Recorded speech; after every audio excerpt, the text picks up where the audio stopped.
কারা রে ভাই? চাঁদাটা দিয়ে যাবেন। মাঝ রাস্তায় দাঁড়িয়ে পড়লো, পড়ে বলছে চাঁদা। এখন কিসের চাঁদা? আর এরকম ভাবে দাঁড়িয়ে আছেই বা কেন মাঝ রাস্তায়? তার উপরে এত রাত হয়ে গেছে, কোনো লোকজন নেই, কেউ নেই, কিছু নেই, যেখানে সামনে দাঁড়িয়ে এসে বলছে চাঁদা।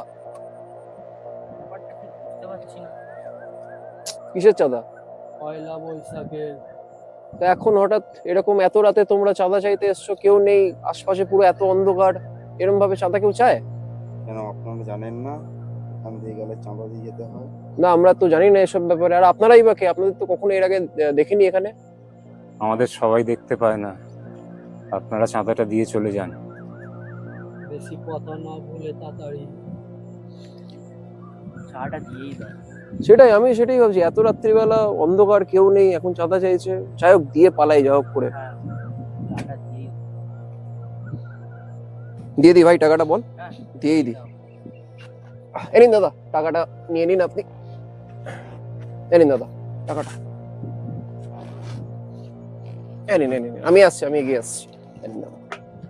ঠিক আছে, তাহলে আসছি। এই তাড়াতাড়ি চলো, এখান থেকে বেরিয়ে চলো, তোমার একটা কথা বলার আছে।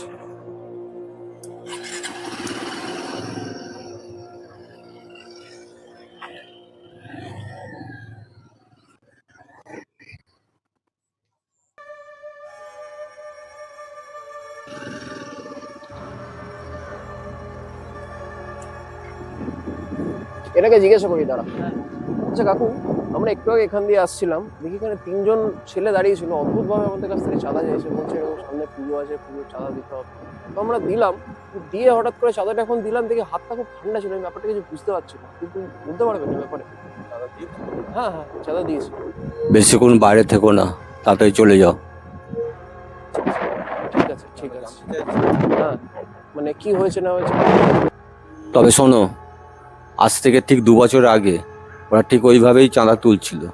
একটা বড় গাড়ি এসে ওদের এরকম পিষে দিয়ে চলে যায়, আর সেই থেকে ওরা আজকের দিনেই এইভাবে চাঁদা তোলে। সে কি? কিন্তু ওরা তো, আমি দেখলাম সামনেই দাঁড়িয়ে ছিল তিনজনে মিলে, এক্ষুনি আমিও দেখেছি, ও দেখেছে, আপনি ওকে জিজ্ঞেস যা করুন। দেখছো কিছুক্ষণ বাদে নাও দেখতে পারো।